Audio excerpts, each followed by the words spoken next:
on 7, the shower on number 7. I would be sat there with the window open, freezing, waiting for this white car to go by. And then I'm so embarrassed saying this, but this is what I had to do, and this is when my mum started picking up on some of the things that I was doing. I would say that this is probably the age when I started getting bullied, and the years that I was in Greece here. Hi and welcome back to my channel, and if it's your first time here, welcome. My name's Simone, and if you are new here, I'm a mum of 3 children. I homeschool and I make videos about that, food hauls, reviews and cooking videos, family vlogs, doing our hair, all sorts of different types of topics. So if you're interested in them types of things and you like this video, then I would love it if you would subscribe to my channel. So today I'm going to talk about the obsessive-compulsive disorder that I had. I have read online that they say there's no cure for it, but I have not done any of my obsessions for many years now. It's going on nearly 20 years that I've not done it. I'm almost 38. So I would say that mine started at around about 10 years old when my nan came to live with us. She had Alzheimer's and she was no longer able to stay in a residential home, so my mum brought her to come and stay with us. So she obviously had symptoms with that. She didn't know who he was. She needed a lot of help, sometimes getting dressed and things like that. Sorry, my children are being really noisy. So when I was going from primary school to high school, I was a little bit overweight and I was getting bullied, and I was quite an introvert. And when my nan came to stay with us, it was difficult to have friends over because she would attack them. She didn't know what she was doing. So I couldn't really have friends over. And when I started high school, I didn't know anybody and I just really went in on myself. And I don't know why, I don't know if it was insecurities or what, but I started doing certain things, and then I thought that if I did these things then things would be good and I wouldn't get bullied. And as time went on, because I wasn't getting bullied as much and like I lost some weight and I started making friends, I thought that because of the obsessive compulsion things that I was doing, that was because everything was going well because of me doing these things.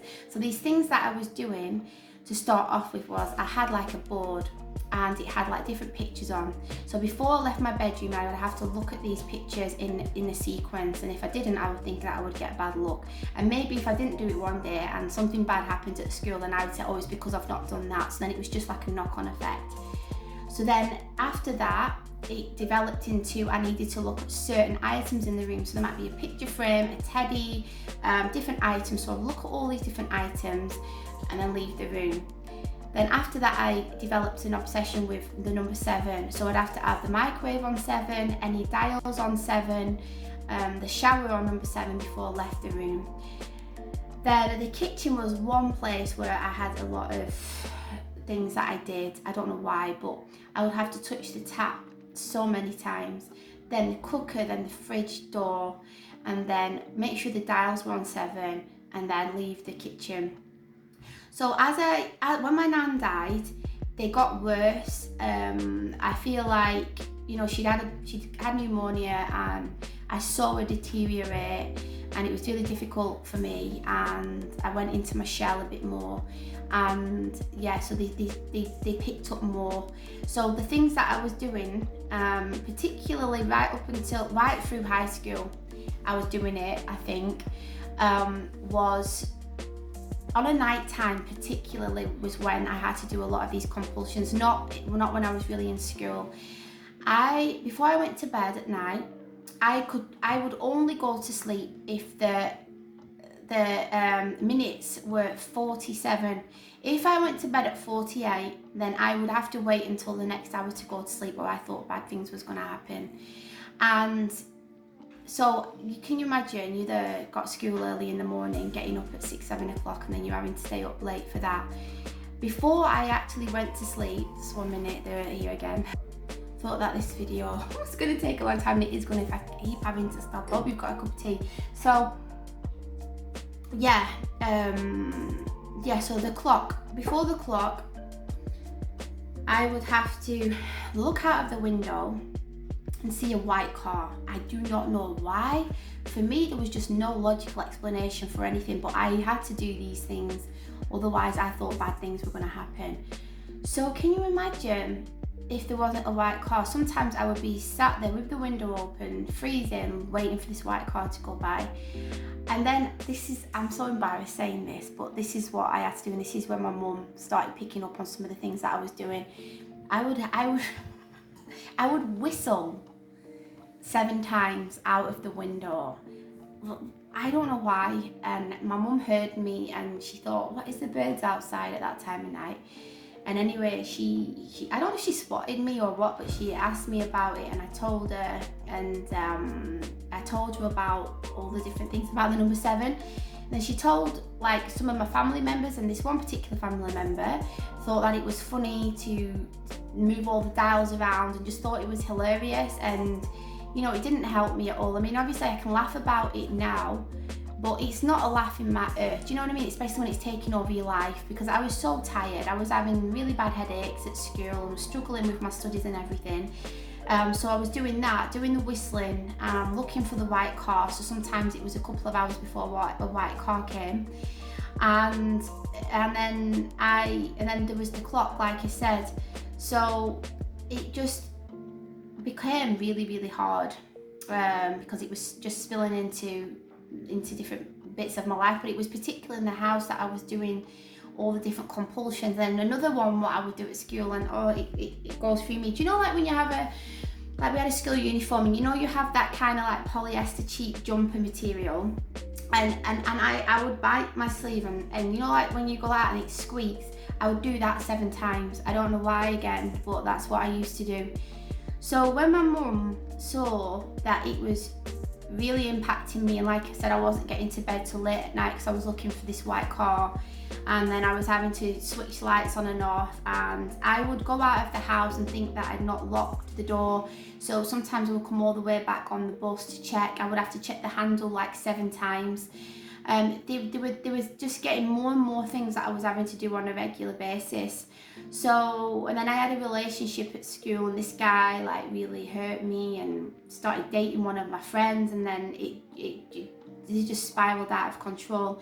So what happened was my mum took me to the doctors, and they said that I've got the obsessive-compulsive disorder, and they sent me to see I don't know if she was a psychologist or I'm not sure who she was, but I got sent there, and I went to see her at her office, and she came to see me a couple of times after school, and she was trying to help me to wean off them. And then in the end I said, I don't want to go anymore because I'm not ready to get rid of them. I didn't feel like, it was good talking about it, but I didn't feel like I was getting to the root of it to try to understand why I was doing the things that I was doing, and I didn't want to stop doing them. So when I left school, I went to college, and I was still doing them, and I ended that relationship that I was telling you about, and then I met someone else, and he couldn't understand. Even when I was older, I had that board up that I told you about, and there were certain things up in the room, and then he was like, went off on one time and said why, but probably about 17, nearly 18 at the time. He said, why have you got all these things up? And then I sat down and I talked to him all about it and everything. And then he said to me, look, why you're doing it is, it looks like you're doing it for kind of a security blanket, but you're in a secure relationship. Let me try to help you to stop doing these things. So I took all of the different items down that I used to look at, and by this time I think I'd stopped the car thing. I don't know why I'd stopped that, but certain things looking at and the dials I was still doing. Well, actually, because I was really happy and I talked to him about it, and he was understanding, and he didn't take the like mick out of me or anything, I stopped doing them instantly. And it was a bit, at first I was a bit sad because I've been doing it for a long time, and I was apprehensive, thinking, you know, if things gonna go bad. I mean, that relationship ended, but I didn't start it again. So he really helped me to overcome them. And yeah, so since, I mean, like I said, I'm trying to think if I've got any things that I do. No, I do check the door quite a lot to make sure that it is locked. But I think because I've had kids as well, I do forget sometimes, like certain things like my keys and my phone and things like that. So I do want to double check and make sure that the door's locked.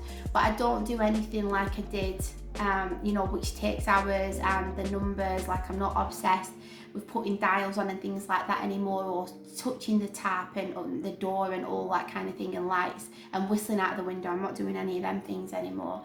So yeah, I don't know what the treatment is nowadays, whether, you know, it's still going to talk to people or what. But in my case, I mean, if you are, this video is just my story. It's not really like tips or suggestions or anything like that. I just wanted to share what I went through. But I would definitely suggest talking to someone who you can trust if you are dealing with this situation, because it can really spiral out of control. And I know mine is probably not as severe as some people's, but I think even just a little bit, it can just blow up and start taking over your life. So that's why I wanted to share it. So I hope around the age that I stopped, so I was about 19 years old on here, and here I am with my nephew. So yeah, that was the end of the OCD. I would say that this is probably the age when I started getting bullied, and as you can see, I'd put like a little bit of weight on, and yeah, I was just very, very shy at this age. And then this is not long after my nan died, and I was probably about 13 on this picture. Yeah, so this would have been when it really started to get worse, doing all of the rituals. And then here is when I am about 15 years old, I'd say. And then here's another picture of me. This is the last day of high school, so I'm 16 there. And then this is with my friend. So that jumper that I was telling you about, where I was biting it, I've got it around my waist there. At that age, I was still doing that. Around about the time that I stopped doing it, so when I got out of the bad relationship, I went over to Greece. So this is one of the years that I was in Greece here. So I used to plait my hair when I was over there myself, just so it would be easier to do. So yeah, I've got really happy memories from this time. And yeah, I mean, I've never looked back. I'm just thankful that I have no longer got the OCD, because it was really taking over my life. So I hope you enjoyed this video, and if you did, then please give it a thumbs up. And if you're new here, I would love it if you were subscribe to my channel. And thanks for watching. I've got some other videos here if you want to check them out. They should be somewhere around here. So thanks for watching, and I'll see you next time. Bye.